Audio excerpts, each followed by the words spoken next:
Oh, I've got to wear this. It's fortunate that I'm following George and Kate, because some of the remarks that George began with reminded me that last year I was giving a talk in Barcelona, and I was caught napping just beforehand when a TV company had set up the interview, national television, and they had one question. And the one question was, which is your favorite city in Europe, except Barcelona? And I had 30 seconds to think of the answer. And I said, Paestum. I saw all the production crew looking at each other and said, well, this is a madman. Paestum. I said, it's the most beautiful place on earth. What? Well, Paestum was an ancient Greek city in southern Italy, which for hundreds of years was lost, literally covered in forest. And suddenly, actually, Goethe was one of the first people to make the trip to Paestum. And I had the great privilege of going to Paestum and at moonlight, standing in the center of Paestum. And the reason it's my favorite city is that several thousand years ago, the people of Paestum used to be summoned to this great big circle in the center, Chilesiastum, where 500 people had to deliberate and let anybody speak until they decided on a particular outcome and decision. It was a classic case of deliberative democracy. Now, what I'm going to talk about today relates also to Kate's presentation, but also to George's. So I've written a book called Plunder of the Commons. And it was to try and fit in a bit of the puzzle that I've been having for my research over the last decade or more. I began with the precariat, that the new class that is emerging is the precariat facing chronic insecurity, chronic loss of a future, chronic sense of uncertainty about their lives. And I predicted in that book that the atavistic part of the precariat would vote for right-wing populists. And on page 1, I said, unless politics addresses the insecurities and the condition of the precariat, we will see a political monster. Now, the book's been translated into 24 languages, and on November, whatever, in 2016, you will not be surprised, I got a deluge of emails from around the world saying, your monster has arrived. That leads me to a little point that I had one of these sort of existential experiences last year. Jean-Paul Sartre would have made it into a play.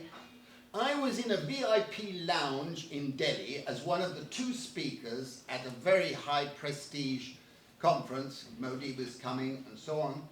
And the other speaker was a certain man called B. Johnson. And we were in this VIP lounge for hours. And very quickly we got into an animated argument. And I can say this was an experience because I have never had a prolonged discussion with someone who told so many lies in such a short period. And he actually said to me, I have less chance of becoming British Prime Minister than Narendra Modi. To which I responded, well, I hope you're right, Boris. But the discussion was a complete lack of any sense of empathy, any sense of caring about the type of society. When I started to talk to him about the commons and rentier capitalism, he kept agreeing with me, which really made me think that I was fundamentally mistaken in all the thinking I've got. But I want to take from that the idea of the commons, which Kate has raised.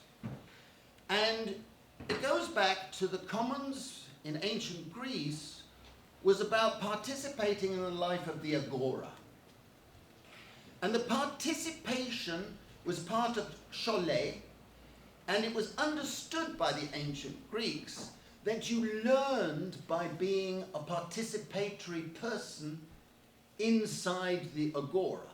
You learn the values of empathy. You learn the values of compassion. And that is so important because it's linked to the very idea of the commons.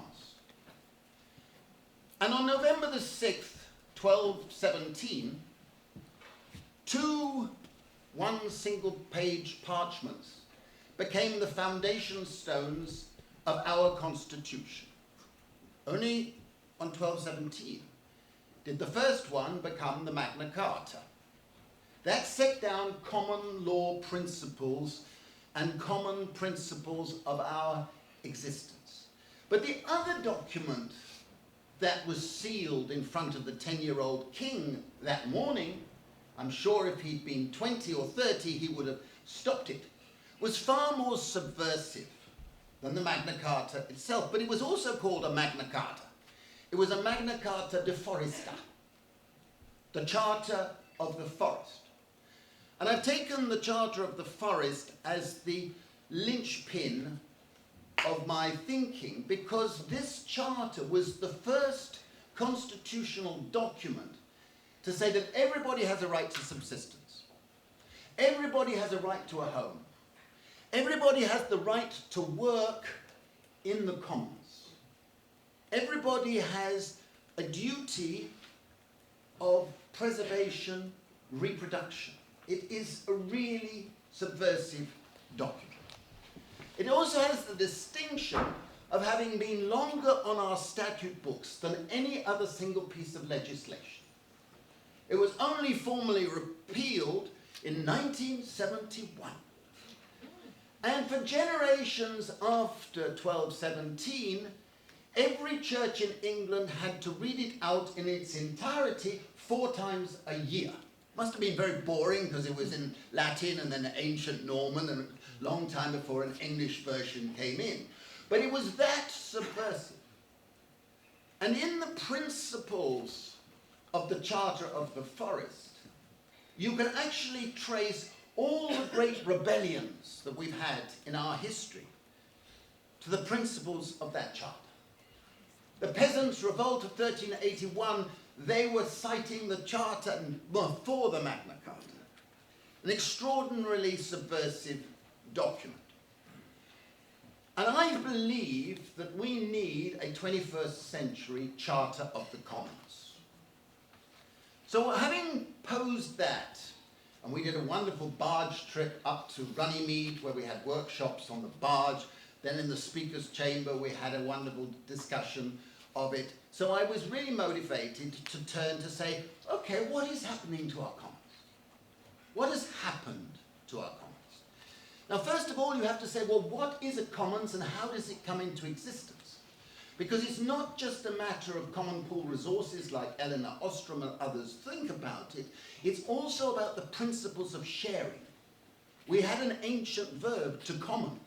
Commoning is about sharing and participating and learning and valuing the reproduction aspects of life.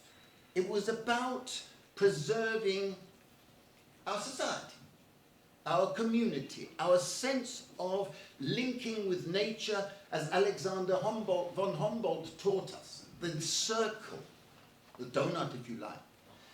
But in that process, we see that very interestingly, if you go back to ancient history, you look, how did a commons come into existence? Well, commons, when it comes to nature, is easy because we inherit nature. Nature is part of us. We are part of nature. But what about the social commons, the cultural commons, the civil commons, and the knowledge commons, each of which has a separate chapter in the book? Well, you look back and you say, when something becomes a commons, it's because it's been accepted as a commons for a period of time. And literally in the medieval ages, what they did was, if there was a question about something or some set of practices whether or not it was a commons, they would find the eldest people they could find in the area and summon them to the local magistrates or verderers' courts or whatever it would be, and they would ask the old boy or the old woman, well, has this been going on? And if they could say, yes, this has existed from time out of mind of man. If they could say that, it was accepted as a commons. Gradually, the kings and their lackeys converted that rule. First of all, it had to be, well, did it exist before 1066? Then did it exist before 1189? And eventually, in an act in 1623, it became 20 years.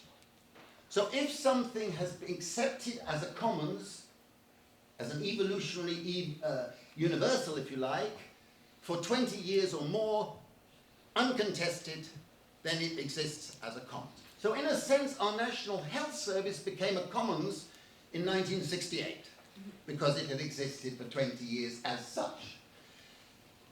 The interesting thing then is, okay, how do we lose our commons? Well, the first thing is you look back and you find, number one is encroachment.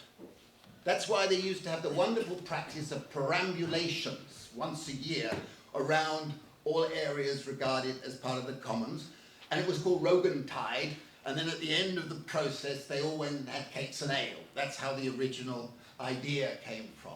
So encroachments would often be having to be contested. Then of course you have enclosure. Enclosures we think about, we've had 5 waves of enclosure throughout our history, where vast swathes of land, water, forests, whatever, have been taken away for the elites in one way or another.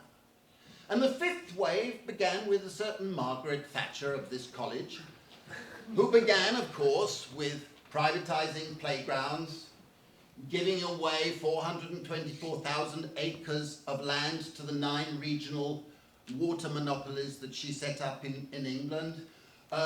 Then it went on with the railways, taking away land, etc. So there are a whole lot of examples of enclosure. But not only enclosure, you have privatization and you have commodification. And the thing that came through when I was writing the book, I've only got 5 minutes, I must be very difficult, going to be difficult, but what I found in writing the book was extraordinary experience, huge amount of colonization. Vast parts of our common, what we thought of our commons, have been colonized by private equity and foreign states. North Sea oil is now predominantly owned by Chinese communist enterprises. I use the word communist advisedly. I don't know if that's what Margaret Thatcher intended, but there is an extraordinary story here. Then the arguments, I looked at the different types of commons. I haven't got time to go through, but I realized as going through it, you have an enormous variety of types of commons. And each of those commons have been lost in different ways. So the natural commons is easy, and you can think of all the natural commons. The social commons includes our housing, our amenities, our elder care, our different aspects of the social structure that have been taken away. Our cultural commons include the erosion of libraries. Under austerity, we have lost over 750 public libraries. They're part of our commons. The museums, the things. You think of the parks, we have 27,000 parks in this country, but because they cut the budgets and budgets and budgets, we have a trend to eventism, we have a trend to commercializing, we have trends to selling off bits of park and so on. So you see these different erosion, and then of course you get to the intellectual commons. The intellectual commons, which includes the information system, which has been commodified and privatized, and of course colonized, because it's been taken over largely by foreign capital, and you have the development of intellectual property rights. I got invited to speak to a bunch of bankers yesterday in the City of London, so I lost a lot of energy in doing so. And when I got to this part, I said, how can you defend the privatization of ideas in the way that's happened since TRIPS was passed in 1994.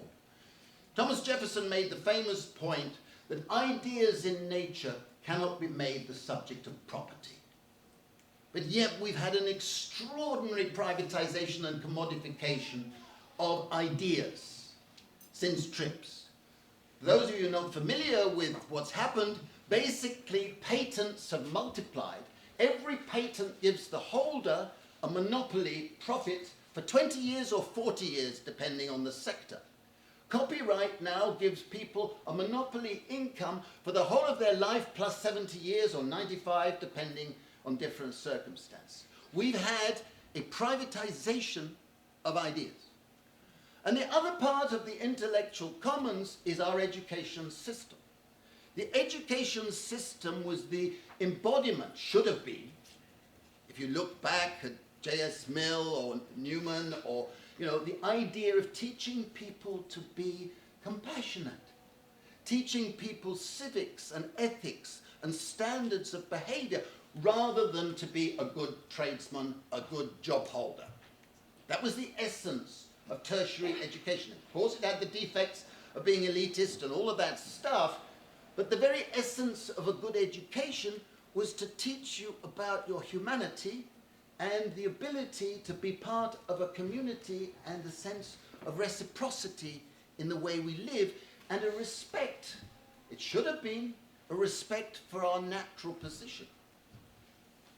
All of these things have been eroded and lost, and that leads to the final bit, and I will be brief on this, which I said then, in that case, what should be the articles of a Charter of the Commons? We went and we've done a number of tests. I've got 44 articles in the book. I won't repeat them, you'll be glad to know. And I am sure that every single one of us in this room would have a different set of articles. But I want to make absolutely clear that you need to respect the principles of the Charter of the Forest in building that charter.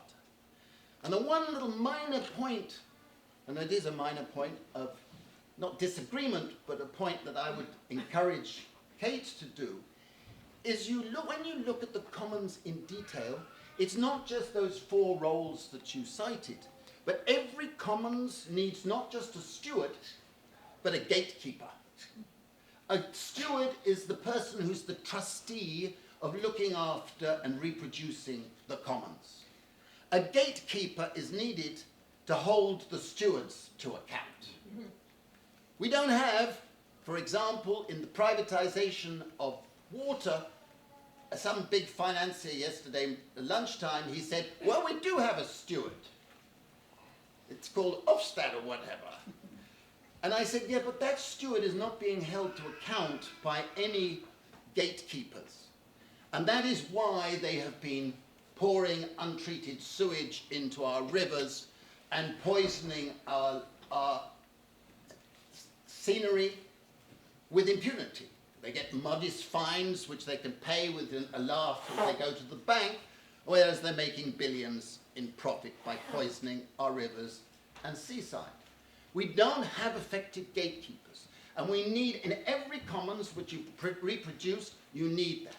And the final point I want to make, which I suppose was the initiator of my work on the commons, is I've always advocated that all of us need to have a basic income as a right. It goes back to that charter of 1217. Because unless we have basic security, it's very difficult to expect people to be compassionate, to be the sort of person that we think we are and that we would like everybody to be. If you are insecure, don't expect to be able to be rational, to have mental health, or to be able to be a good citizen. And we can build a basic income as an anchor for a new income distribution system for the 21st century that respects the commons, because we should have a system of levies. Everybody who's benefiting from taking our commons should be paying a levy or tax into building up a commons fund from which we distribute commons dividends. And the commons dividends are a form of basic income, and you gradually build up as the fund, use the Norwegian fund as a principle or the Alaska Permanent Fund, you gradually build up and you start paying out a rising basic income. And in my books I've said there's only one condition that should be considered in this basic income system that we build up. And that is that you want to encourage deliberative democracy. And that means that we could ask everybody when they start receiving their basic income, they sign a commitment that once a year they participated in an assembly or democratic deliberative institution where the different interests can present their arguments just as in Paestum. And in that sense, you say you have a moral commitment to do that and to vote. Only 67% of the electorate voted on December the 12th. The Tories only got 29% of our electorate to vote for them. Don't let us forget those statistics. They don't have a majority of us. They won't have a majority of us. But we have to identify a new agenda, a new vision, a new narrative. And I think the Commons as an entry point to that would be a very good starting point. Thank you very much.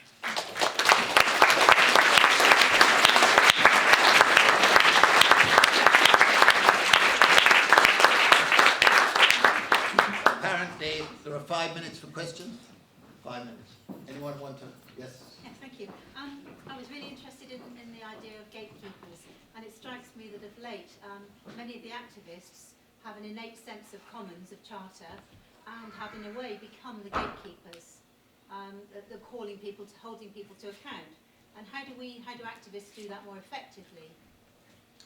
Well, I think first of all we have to more systematically demand that there are gatekeepers, because it's very easy to say, oh yes, we've got stewards, the public agency or whatever is the steward, but nobody's holding them to account. I mean, it's hugely disgusting that the inspections of our water, for example, have been slashed in the last 10 years, and the penalties for poisoning the water have been reduced to an act of charity. I mean, the water companies can choose how much they pay and which charity to give the money to. I mean, come on. So we need gatekeepers that are capable of rebelling. And I think that has to come from us as civil society. But then you have to get politicians and the institutions to back it. I have found that talking to MPs and so on, very quickly they will say, yes, of course we need both stewards and gatekeepers. But you're right in the sense that we need to put the pressure on ourselves to be there. That's why I love Extinction Rebellion. Sorry, someone back there? Yes, sir. Sorry. I wanted to ask you about what seems to me to be a bit of a disjunction between your comments about commons and your comments about the universal basic income. But it seems to me that the universal basic income is an individualised answer to a collective problem. And shouldn't we be thinking more about universal basic infrastructure, such as free public transport and much improved libraries? Because people who need the resources that are provided are more likely to use those things. Whereas universal basic income, by definition being universal, is actually a very scattergun approach to the use of actually quite precious resources. I welcome your observation. Yeah, I know the argument when the universal basic services and things like that. I have had the remarkable privilege of, which few of us do have, of actually putting into practice something that I've advocated for many years. And we have done pilots around the world where we provided thousands of people with basic income, unconditional, equal for men, women, and for children, and we say, this is yours. And in every single case, and I've documented this if you're interested, what happens almost immediately is a greater sense of social cohesion develops, a greater sense of wanting to help our community, and the creation of our own mechanisms to gain control of our community. It's not an individualistic thing to say that everybody should be treated equally and given equal security. How you spend it, how I spend it may be different, but it induces feelings of belonging. One of the worst aspects of universal credit and means testing programs altogether is the sense that it increases divisiveness. It undermines social cohesion. But I will add that my charter, my proposed charter, I mean, it's impudent to even come up with one in a sense, has 44 articles. That's only one of them. But I think it's an essential one in thinking about how to revive the commons and revive the ethos of the commons. And that, I think, a basic income will decidedly do, among other things. Guy, I'm very sorry, but So I must stop at that point, apparently. Thank you very much.